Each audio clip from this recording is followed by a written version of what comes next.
Sir Kannan Gopalakrishnan. He was working as a senior architect at Engineering Design Research Centre, L&T Construction, India's largest construction company. He's also worked on projects ranging from institutional buildings to international airports, apartment complexes to aircraft hangars.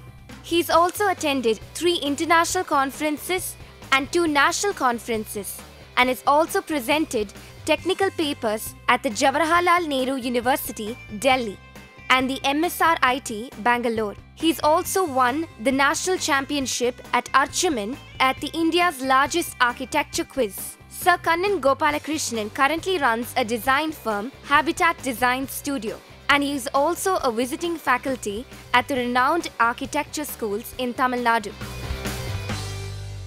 Welcome to UGC lecture series. This is AR 6502, History of Architecture and Culture 5. We are beginning unit 2 and we are reviewing industrialization in this unit. This was lecture 12, and if you remember the previous lecture, we saw the end of the previous unit. We saw Chicago School and the rise of skyscrapers, not on the European continent, but we saw them in the context of the Americas. Now in this episode we are going to look at something which happened in the core of the Europe. In this episode we are going to have a look at the opposition to industrial arts and production, arts and crafts movement in Europe and America. We are going to be looking at some of the architects such as William Morris and Philip Webb and their contributions towards this particular field. So, opposition to industrial arts and production. Like lot of styles and movements, Industrial Revolution too had opposition. Every movement essentially is in opposition to some other movement in the past, and similarly Industrial Revolution also had opposition in the future. So, the most violent of these oppositions was led by a group called the Luddites, General Ned Ludd and the Army of Redressers. They call themselves the Army of Redressers. They began to send threatening letters early in 1811 to all manufacturers in Nottingham. These people, the violent people, workers, were extremely angry because the factory owners lowered the wages, number one, and the factories were starting to replace all the skilled laborers with unskilled laborers because of cheap labor. Look, the advent of machines, what happened was the machines were able to replace most of the work that people did, which meant even the skilled people who were working with their own skill did not find any work in the mechanized world. All the skill was replaced by machines, and even the most unskilled of the laborer, someone who merely relied on physical brute force, not any of the skill or any of the talent that he possessed, can perform the same thing that a skilled worker possessed after the advent of machineries. So, what happened was the skilled laborers were getting paid more, and factories saw that they cannot afford to spend so much money on skilled laborers, and while they can actually hire cheap labor, the unskilled labor, and they replaced all the skilled labor with unskilled labor, leaving the skilled labor out of work.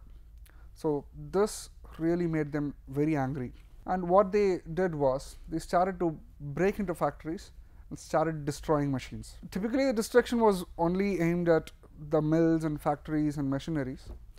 On a very few, very rare occasions on people.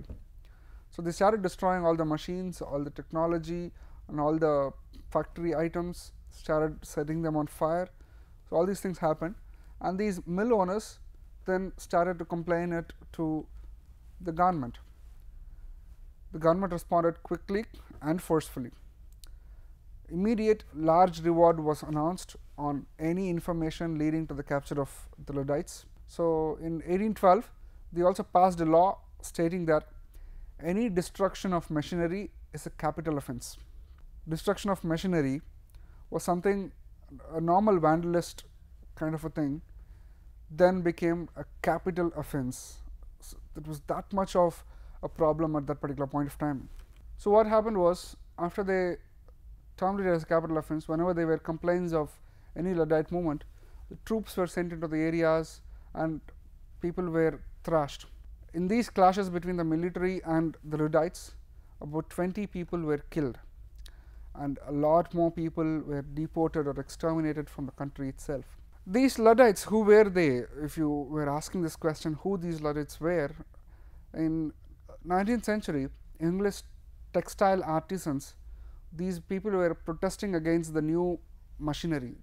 The machinery was so-called labor-saving machinery, and actually what happened was the stocking frames, the spinning frame and the power looms, they all were introduced during Industrial Revolution.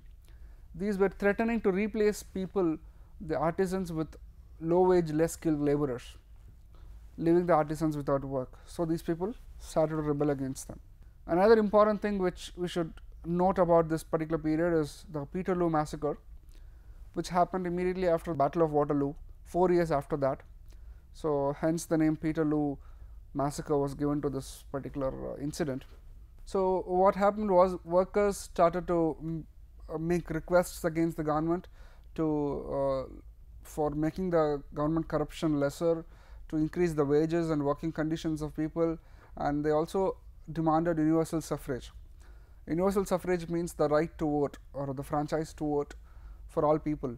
Previously the right to vote was only existing among the top category of people, so they even demanded universal suffrage. Henry Hunt was a famous orator at that particular point of time. He was an orator and political leader, and along with Richard Carley, they arranged for a meeting in Manchester, and the so-called meeting drew a crowd of more than 50,000 people. When 50,000 people came into the field, the magistrate went into a state of panic, and he immediately called the military. The military, along with their cavalry, they came in. They responded by charging the cavalry in the crowd, killing several people, wounding several hundred people. They arrested the leaders, including Hunt, and this came to be known as the Peterloo massacre. So the image of cavalry charging into the crowd. So these movements led to the advent of arts and crafts movement. Arts and crafts movement is a art movement which aimed to promote a return to hand craftsmanship and to assert the creative independence of craftsmen. Previously the craftsmen, what happened, they were working very individually, they were working with all the talent, and now with the advent of machinery, the craftsman guild kind of vanished. The entire guild of craftsmen became very, very thin. So these craftsmen joined hands. They wanted to promote the return to the hand craftsmanship instead of machine craftsmanship. This was a clear reaction against the industrialized society. They also aimed for social and artistic reform. This example in England was followed in other countries, particularly in USA after the World War, the World War I. William Morris, who lived between 1834 and 96, provided great inspiration to the period and the movement. He was simultaneously a romantic poet and a dreamer. He was also a businessman. He was a political campaigner. He had an impressively forceful and a practical character. He had great manual skill. He himself would design and build and execute works of outstanding beauty in wallpapers and print media, in woven textile, embroidered textile, and book production. And his method, his living itself, was becoming a living example to what others, what they saw, what they might also achieve. Because people were thinking, craftspeople have no future in this world, in this mechanized world we have no future, and people started to have very negative ideas about craft itself, and not a lot of people were getting into the craft industry. So William Morris was a living example of, for all these people, to give tremendous inspiration that you can live in this world too.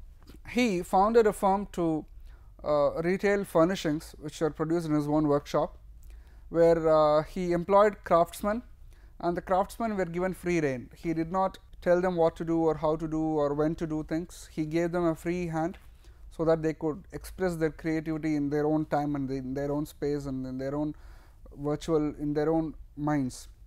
So in his workshop, all the craftsmen he employed were given a free rein. So all the furnishings that they made were being sold in a firm. but eventually these firm's products was originally intended to brighten the lives of ordinary people. But what happened was these products became way too expensive to sell to anybody ordinary. So these products were sold only to the rich people in the society.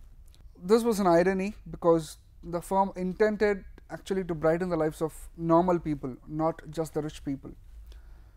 After this, Morris had set out to train as an architect in the office of eminent Gothic revivalist G. E. Street. And in that firm, while he was working with Street, also working in the same firm was Philip Webb, another famed architect and contemporary of William Morris. Philip Webb was a lifelong friend of Morris, and he also designed for him the Red House, which was regarded as his first fully integrated arts and crafts domestic environment. The Red House was intended to be William Morris's personal house, but it's also houses his craft workshop, his merchandise, and it has also a people place to work, studio and everything. Philip Webb, on the other hand, continued to work primarily as an architect. He and his contemporaries developed styles that were inspired by local vernacular styles of architecture. He also extended patronage to the arts and crafts movement and influencing many younger architects with the art and crafts theories and with the art and crafts movement. This is the Red House which Philip Webb designed for William Morris. Take a look at the beautiful landscape, beautiful setting in which the building is located. Take a look at the roof forms. Also take a look at the different types of windows that he has. There is this window, there is this type of window, there is a dormer window over here and here. There is a circular small window here and there is a circular large window over here. Rectangular window here and a longer rectangular window over here and a further longer rectangular window here. The positioning of the windows is not one above the other as we saw in neoclassical architecture. In neoclassical architecture, if there is a window here, there will obviously be a window here, and if there is a window here, there should have been a window here. But here in this building, the positioning of the windows is not as per any previous known order. We'll explain that in a bit. Let's just get into what the building is about. This building is recognized as one of the most important examples of 19th century British architecture. This is not only a family home for William Morris, but also a background for his ongoing artistic work, along with his contemporaries and along with his employees. Take a look at the interior of his Red House. Please note the roof type, bed with steps, carpets, the furniture themselves. Take a look at the decor, chairs again. Let's take a look at the plan of the house. So moving on to the ground floor, we have the entrance, a hallway, we have sitting rooms on one side with the corridor opening towards the main central area which has a well,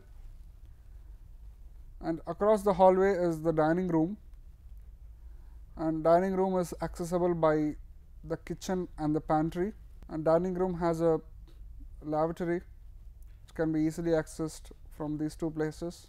Kitchen has a scullery and a kitchen court at the back. Hall has a steps which lead to the first floor.